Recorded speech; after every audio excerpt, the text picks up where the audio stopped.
있습니다. 그러니까 저희들이 사실상 많은 예산을 희귀질환 같은 것도 반영해서 올리긴 하는데요. 사실상 심의하는 단계에서 과기정통부라든지 기재부 또는 국회 심의 단계에서 예산이 반영되지 못한 부분이 좀 아쉽습니다. 라이프케어 융합 서비스 개발 사업에 대해서 말씀드리겠습니다. 이거는 이제 서비스 R&D로서요, 국민 체감도가 높은 보건복지 의료 영역에서 서비스를 개발해서 현장에 적용할 수 있는 사업에 되겠습니다. 사회적 약자 같은 경우는 장애 아동이라든지 고령자를 초점이 맞춰져 있고, 이 부분에 대해서 통합 케어 서비스를 개발을 지원하는 형태로 지원되고 있습니다. 생애 주기 맞춤형 서비스 같은 경우는 생애 주기하고 유형에 따라서 삶이 태어나서 죽을 때까지 삶의 질과 밀접한 사회 문제 해결을 하거나 사회 변화 대응을 위한 서비스 개발을 지원하는 프로그램입니다. 의료기기 기술 개발 사업에 대해서 말씀드리겠습니다. 이 사업도 현재로서는 일몰 사업입니다. 그래서 더 이상 예산이 반영되지 못했는데, 다행스럽게도 의료기기 임상 시험 지원 부분만 타당성을 인정받아서 몇 년간 더 지원이 가능하고요. 현재 예비 타당성 조사에 있기 때문에 이게 통과되게 되면 더 많은 예산이 지원될 수 있을 것 같습니다. 의료기기 임상 시험 지원 같은 경우에는 시판후 임상이라든지 그다음에 연구자 임상, 그다음에 허가형 임상, 이 모든 걸 다 지원을 하고 있고요. 현재 신규 과제 10개가 지원될 예정에 있습니다. 밑에 보시면 경도 인지장애 측정 및 진단기기 개발과 데이터 통합 플랫폼 구축 사업에 대해서 예산을 받았고요. 이것은 아직까지 RFP가 확정되지 않아서 확정되는 대로 안내해 드리도록 하겠습니다. 한의 기반 융합 기술 개발 사업에 대해서 말씀드리겠습니다. 한의학 R&D도 아마도 많은 분들이 원하시고 계실 텐데 수요도 많고, 좀 아쉽게 된 것은 저희들이 여러 차례 한의 R&D에 대해서 예비 타당성 조사를 신청을 했었는데 떨어졌고요. 지금도 노력하고 있으니까 아마 좋은 결과가 있으면 예산이 확보될 것으로 기대하고 있습니다. 한의융합 다빈도 난치성 질환 대응 기술 개발 사업 같은 경우에는 다빈도 난치성 질환 중에서 한의학이 강점을 가질 수 있는 아토피라든지 천식 같은 이런 질환에 대해서 한의사랑 양의사가 협진하여서 치료 관리 기술을 개발하는 사업에 대해서 지원하는 것을 말합니다. 그다음에 한의융합 제품 기술 개발 사업 같은 경우는 한의학의 진단 치료 예방에 대해서 유효성과 안전성, 편의성 제고를 위해서 기술 개발을 하는데 지원할 예정에 있습니다. 그 다음에 보여드릴 사업들은 신규 지원은 되지 않고 계속적으로 기존에 지원됐던 만큼 지원할 예정에 있습니다. 신규 지원 과제 연간 일정은 12월에 이미 공고가 나온 게 있고요. 2차 공고 때는 바이오메디컬 글로벌 인재 양성 사업, 연구자 주도 질병 극복 연구, 마이크로 의료 로봇 상용화 실용화 기술 개발 사업, 혁신형 의사과학자 공동 연구 같은 게 지원될 예정에 있고요. 3차 공고 때는 의료 데이터 보호하고 CDN 같은 R&D도 지원될 예정에 있습니다. 그다음에 가장 늦게 지원될 사업은 방역연계본부처 감염병 연구개발 사업단에서 5월 달에 지원될 예정에 있습니다. 자세한 사항은 안내 책자를 참조하시기 바랍니다. 네, 감사합니다.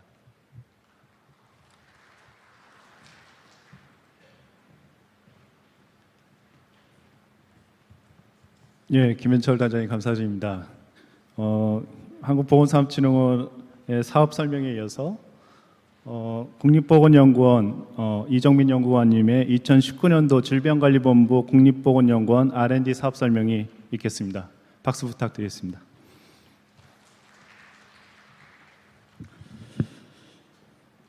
예, 감사합니다. 저는 질병관리본부 국립보건연구원 연구기획과 연구관 이정민입니다. 먼저 이렇게 많이 참석해 주셔서 감사드리고요. 질병관리본부에서 수행하고 있는 국립보건연구원이 R&D를 주로 담당하고 있기 때문에 국립보건연구원을 통해서 수행하고 있는 R&D 사업에 대해서 설명을 드리도록 하겠습니다. 실제적으로 뒤에 이제 보시면 아시겠지만 저희 사업이 이제 출연금이 아닌 그 고유 사업이기 때문에 저희 그래서 조금 이제 앞서 말씀드린 진흥원이나 이렇게 통해서 하는 그 전문기관 통해서 하는 출연군 사업과는 조금 다른 부분들이 있고요. 또 한 가지는 이미 저희가 공고를 나가서 지금 선정 단계에 있는 부분이 상당히 많이 있기 때문에 실제적으로 조금 듣고 나시면 약간 허무할 수도 있는 부분이 있습니다. 그러나 어쨌든 그 저희 사업 주된 내용에 대해서 조금 소개를 드리고, 그다음에 그 질병관리본부에서 바라보고 있는 보건의료 연구의 트렌드라든지 이런 부분에 대해서 좀 상세하게 설명을 해드리도록 하겠습니다. 그래서 목차는 보시는 바와 같습니다. 먼저 그 보건의료 R&D 환경과 패러다임 변화 등에 대해서 조금 설명을 드리도록 하겠습니다. 우리가 감염병에 대해서 많은 그 약이 개발되고 그다음 툴들이 있긴 하지만은 아직도 감염병은 우리에게 큰 위협이 되고 있습니다. 아시는 바와 같이 2015년에 메르스 발생을 했었고, 그다음에 작년에도 메르스 2차 발생이 있었지만은 다행히도 큰 그 이벤트로 발생하지 않고 잘 마무리가 됐습니다만, 이처럼 감염병은 늘 우리 생활 가운데, 우리 국민들의 삶 가운데 굉장히 큰 위협으로 다가옵니다. 보시는 것 같이 미생물들이 항상 그 환경에 따른 변이들이 계속 지속되고 있어. 그래서 지속되고 있고, 그래서 우리가 개발한 약들이 제대로 워킹을 하지 않는 그런 현상들. 그다음에 국제 교역이나 여행의 증가, 또 인구의 고령화, 그다음에 환경 파괴, 지구 온난화 이런 여러 가지 환경의 변화로 인해서 감염병의 위협은 보건의료 기술이 많이 했음에도 불구하고 아직까지도 우리 국민들의 건강에 많은 위협적인 요소로 다가오고 있는 실정입니다. 두 번째는 그 저출산과 고령화 사회에 대한 부분입니다. 아시는 바와 같이 이제 우리나라의 고령화 사회로서 노인 인구가 크게 증가하고 있고, 그에 따라서 경제 활동 인구는 점점 감소를 하고 있습니다. 그리고 이제 고령화되면서 이제 노인 인구층이 늘어나면서 65세 이상의 총 진료비가 크게 증가를 하고 있기 때문에 이 노인들에 대한 어떤 케어, 그다음에 노인성 질환에 대한 부분이 굉장히 큰 그 의료비 지출이 나가고 있고, 그것에 대해서 어떻게 그러면은 보건의료 기술을 발전시켜서 그것을 어떻게 상쇄시킬 수 있을 것인가가 큰 관심 사항이 되겠습니다. 그래서 실제적으로 많은 부분에서 이제 고령화 사회로 감에 있어서 우리가 이전에서 겪지 못했던 그런 만성질환에 대한 부분들, 뭐 당뇨, 고혈압, 심뇌혈관 질환 같은 그런 질환들은 물론이거니와 또한 감염병에서도 노인들에게 나타나는 그 노인성 폐렴이라든지 새로운 그런 그 패턴들이 나타나고 있기 때문에 그런 부분에서도 이런 저출산 고령화 사회에 대해서 대비하는 연구들이, 보건의료 연구들이 계속 지속되어야 된다고 생각을 합니다. 세 번째는 정밀의료입니다. 아시는 바와 같이 정밀의료라는 그 단어는 그 몇 년 동안 굉장히 많이 언급이 되고 있고요. 그래서 보건의료에서 큰 화두로 빅데이터와 정밀의료는 큰 화두로 다가오고 있습니다. 그래서 실제적으로 보건복지부에서 정밀의료 사업이 일부 시행을 하고 있는 부분도 있고요. 그래서 암 정복을 위한 정밀의료라든지, 그 다음에 병원에서의 데이터들을 전산화해서 그것들을 묶어서 거기서부터 어떤 정밀의료에 기반이 되는 데이터를 만들어낸다든지 그런 사업들이 계속 지속이 되고 있습니다. 그럼에도 불구하고 조금 안타까운 것은 정밀의료에 대한 좀 더 큰 시각과 좀 더 깊은 통찰을 가지고서 좀 접근해야 될 필요가 있지 않나 생각이 됩니다. 왜냐하면은 이 정밀의료라는 것이 의료 자체의 패러다임을 바꿀 수 있는 부분이 많이 있고, 그 다음에 생명윤리라든지, 그 다음에 개인정보라든지 이런 부분하고 굉장히 밀접하게 관련되어 있기 때문에 어떤 그 기본적인 삶의 패러다임, 우리의 우리가 갖고 있는 윤리의식 이런 것들과도 같이 연관되어 있기 때문에 이런 부분들이 좀 더 연구가 되고 좀 더 어떤 컨센서스가 구성이 되어서 좀 기술 발달에 쫓아갈 수 있는 어떤 그 컨센서스와 패러다임의 변화, 쉬프트를 좀 우리 받아들일 수 있는 그런 것들이 조금 구비가 돼야지만 좀 정밀의료 쪽의 기술 개발이 실제적으로 좀 실현되는 데는 좀 도움이 되지 않을까, 그런 생각을 가지고 있습니다. 그다음 또 한 가지는 재생의료입니다. 아시는 것 같이 재생의료의 세계 시장 규모는 굉장히 크게 성장을 하고 있고요. 많이 들어보셨겠지만 유전자가이라든지 유도만능 줄기세포라든지 이런 것을 통해서 새로운 의료적인 툴로서, 기법으로서 활용이 되고 있습니다. 그래서 재생의료를 위한 그런 연구들이 한 가지 중요한 테마로서 자리를 잡고 있습니다. 또 한 가지는 find dust가 아니라 find dust겠죠. 미세먼지에 대한 부분입니다. 그래서 실제적으로 환경에 유해한 그런 인자들이 굉장히 많이 있는데, 그런 유해 인자에 대해서 우리가 지금까지는 조금 못 느끼고 모르고 있었던 부분들이 하나씩 나타나면서 생활에서 있어서 어떤 케모포비아라든지 이런 증상까지 나타나고 있습니다. 그래서 과연 이런 환경성 유해물질, 미세먼지를 비롯한 환경성 유해물질에 대해서 우리 얼마나 그것이 유해하고 얼마나 그것이 우리의 건강에 영향을 미치고 있는지, 그다음에 그것을 평가하는 방법, 그다음에 그것을 감소시키기 위한, 저감시키기 위한 방법들, 그다음 건강을 지키기 위한 방법들이 무엇이 있을까에 대한 연구들이 많이 필요하다고 할 수 있습니다. 그래서 뒤에서 말씀드리겠지만, 그래서 저희 질병관리본부 국립보건연구원에서는 올해 19년도에 이 미세먼지에 대한 질병 대응 그 연구를 새로운 사업으로서 저희가 추진할 예정입니다. 그래서 예산을 확보를 하였습니다.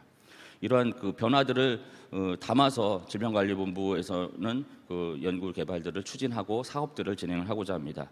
다음으로는 질병관리본부 국립보건연구원 그 기관에 대한 소개를 간략하게 드리도록 하겠습니다. 그 질병관리본부는 건강한 국민, 안전한 사회라는 비전을 가지고 있고, 과학적 근거 기반의 국가 공중보건 및 보건의료 연구 개발의 중추기관으로서를 사명을 가지고 있습니다. 그래서 네 가지 핵심 가치를 가지고서 감염병으로부터 국민을 보호하고 안전한 사회를 구현하는 것이 첫 번째 추진 방향이고, 두 번째는 앞에서 보신 것처럼 저출산, 고령화, 만성질환들이 많이 급격하게 증가하고 있는데, 그런 만성질환 예방 관리를 통해서 국민의 건강을 어떻게 증진할 것인가.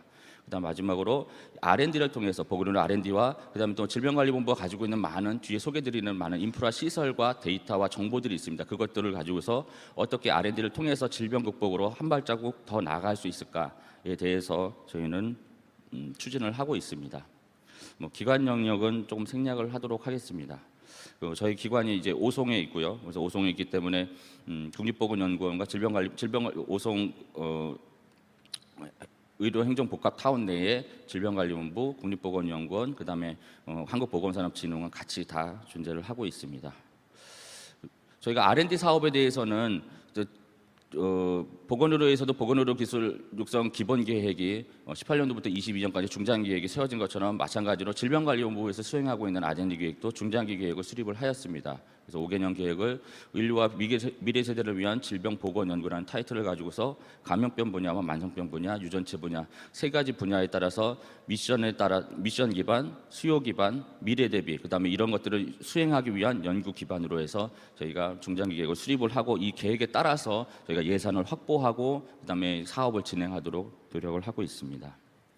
그리고 말씀드린 것처럼 저희가 질병관리본부에는 상당히 많은 연구 자원들이 있습니다. 그래서 그런 코호트 연구 자원, 그다음에 인체 자원, 그다음 병원체 자원, 그다음에 한국의 유전체 정보, 그다음 후속 유전체 정보 등 상당히 많은 자료와 데이터들인데, 이것을 통해서 코호트 연구들을 통해서 많은 그 연구자들이 코호트 연구에 참여해서 새로운 지식들을 발견하고 새로운 정보들을 찾을 수 있는 그런 것들을 기반을 제공을 하고 있고요. 이런 것들이 이제 시스템화해서 의과학 지식 관리센터라든지 아니면 임상 오미스 정보 코다라든지 아니면 한국 PMC 또는 각종 데이터베이스를 통해서 연구자들에게 제공이 되고 있고, 그다음에 이런 것들을 사용할 수 있고 관리하는 시설로서는 보시는 것 같이 인체자원은행, 의과학지식센터, 병원체자원은행, 줄기세포재생센터, 공공백신개발 지원센터 등 각종 연구자들에게 자원과 데이터를 공급하고 관리하고 분양하기 위한 시설들을 가지고 있습니다. 그리고 이런 연구의 결과들이 실제적으로 저희가 내부에서만 사용되는 것이 아니라 외부 연구자들도 사용할 수 있도록 그 용역이나 여러 가지 또는 그다음 분양 프로그램을 통해서 분양을 해드리고, 그다음 분양을 통해서